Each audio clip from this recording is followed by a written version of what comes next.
King কোহলির অতি মানবীয় ইনিংসের কাছে পরাজিত হলো গুজরাট টাইটান্স এবং এই জয়ের ফলে কিন্তু আরসিবি পরপর দুবার আইপিএলের চ্যাম্পিয়ন হয়ে গেল।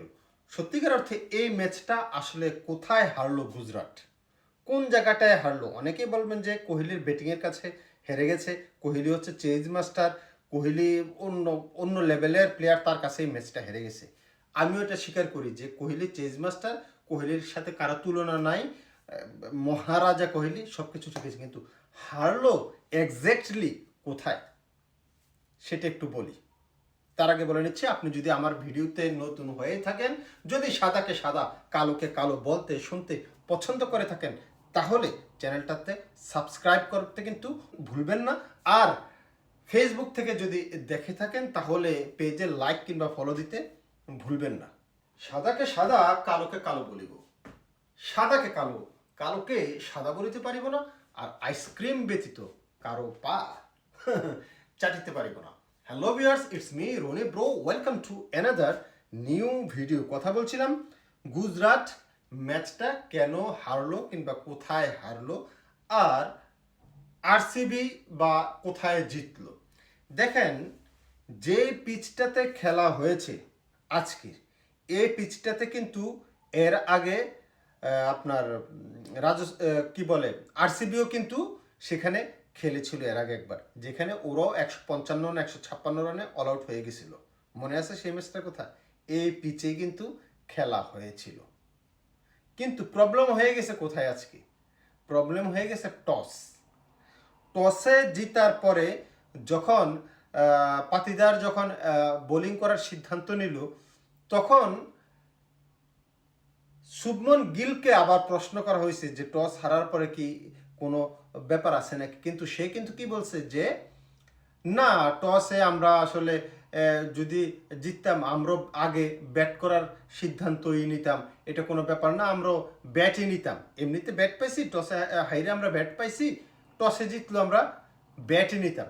সেটা আসলে কথার জন্য কথা, সেটা আসলে কথার জন্য কথা, ওই কথার জন্য কথা, নিজেদের প্লেয়ারদেরকে সান্ত্বনা দেওয়ার জন্য কথা, এছাড়া আর কিছু না। আমার কাছে যেটা মনে হয়েছে, টস হেরেছে, ম্যাচ হেরেছে, কারণ পিচটা পরবর্তীতে পিচটা পরবর্তীতে খুব ভালো বিহেভ করছে। শুরুর দিকে যতটা বোলাররা সুবিধা পেয়েছিল, পরবর্তীতে কিন্তু ধীরে ধীরে ব্যাটসম্যানরা সুবিধা পেয়েছে।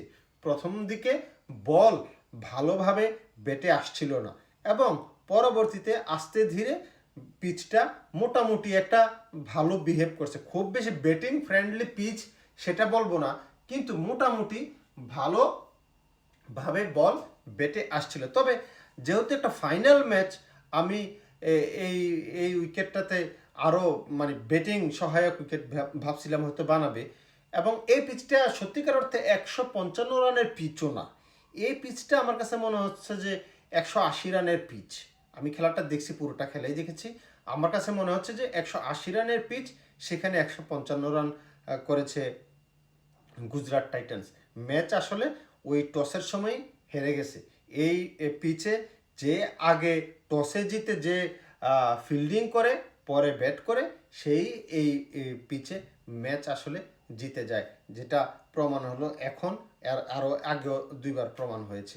সুতরাং পিচটার কাছে আসলে সরি, আফসোস, সংসারে মন নাই, দেওয়া নইয়া ফায়দা আছে, পিচের কাছে না, আফসোস আফসোস, টসের কাছে আসলে গুজরাট মূলত আসলে ওই জায়গাটাতেই হেরে গেছে। তারপরে কোথায় হারলো?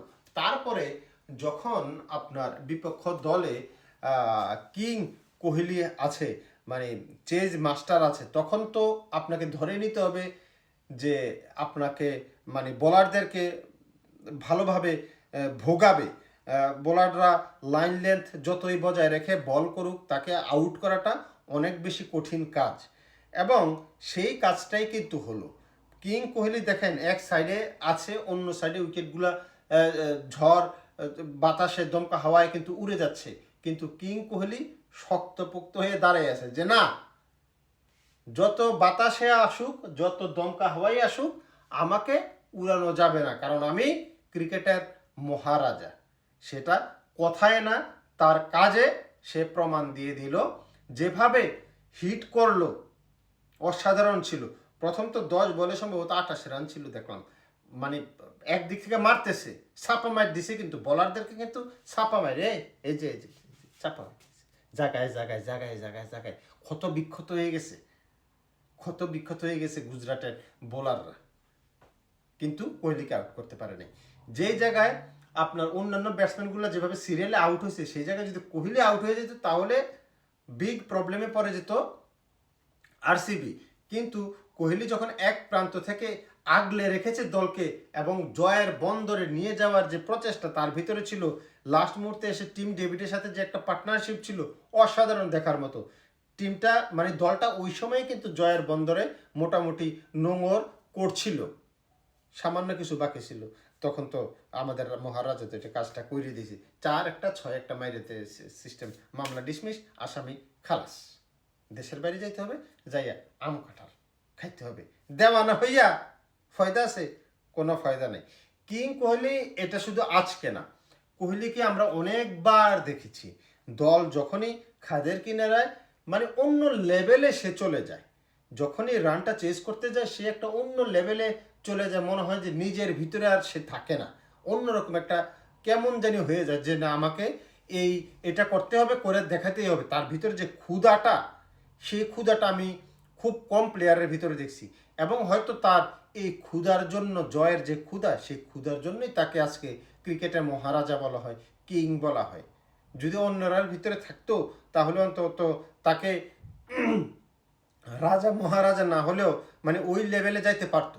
কিন্তু কিং কোহলির এই ক্ষুধাটা আসলে অনেক বেশি।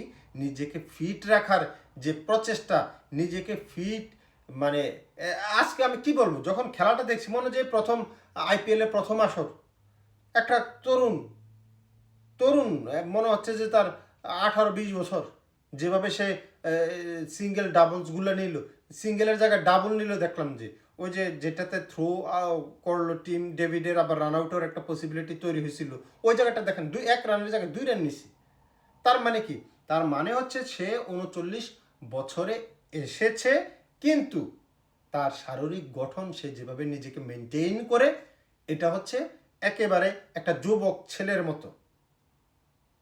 ছেলের মতো দিনের পর দিন সে ভারী খাবার, সফট ড্রিঙ্কস কিংবা যেগুলা শরীরের জন্য ক্ষতিকর জাতীয় খাবার, সেগুলো খায় নাই। নিজেকে কষ্ট দিয়েছে, ভেঙেছে, চুরেছে, যার কারণে আজকে এই পজিশনটায় সে দাঁড়িয়ে আছে। কৃতিত্ব তার কৃতিত্ব। তাকে যেভাবে সে নিজেকে ফিট রেখেছে, অন্য আরেকটা প্লেয়ারকে দেখেন আপনি, সে এভাবে কিন্তু ফিট না। সূর্যবংশী নতুন তারকা ক্রিকেটের, তার ফিটনেস কিন্তু আস্তে আস্তে মোটা হয়ে যাচ্ছে, আমি খেয়াল করলাম। লাস্ট কয়েকটা ম্যাচে দেখলাম যে মোটামুটি ভারী হয়ে গেছে। আমি খেলার নিয়ে বলছি না যে সূর্যবংশী খারাপ, সূর্যবংশী অন্য লেভেলের প্লেয়ার হবে ইনশাল্লাহ, অনেক ভালো লেভেলে যাবে সে, দোয়া রইল তার উপর। কিন্তু তার ফিটনেসটা নিয়ে কাজ করতে হবে সূর্যবংশী। এই যে বিরাট কোহলিটা আপনি দেখেন 39 বছরে যেই ফিটনেস সে ধরে রাখছে, অসাধারণ। এনিওয়ে, আমার কাছে মনে হয় যে গুজরাট টসের কাছে হেরেছে, আর হচ্ছে বিরাট কোহলির কাছে হেরেছে। এই কোহলি যদি না থাকতো হয়তো কিছু একটা হইতে পারতো। আর টসে হেরে তো বাকিটা তো কাহিনীও হয়ে গেছে, তাদের সংসারের মনে তো উড়ে গেছে, শরীরের জুইতে উড়ে গেছে। দেওয়ানো হইয়া এখন আর ফয়দা আছে? ফয়দা নেই। তাদেরকে দেশের বাড়ি পাঠাইতে হবে, পাঠাইয়া আম কাঁঠাল খাওয়াতে হবে। আর ভিডিওতে যারা লাইক দেন নাই, এখনো কমেন্ট করেন নাই, তাদেরকেও আম কাঁঠাল খাওয়াইতে হবে। কারণ আপনাদের সংসারে মন নেই, শরীরেও জুইট নেই।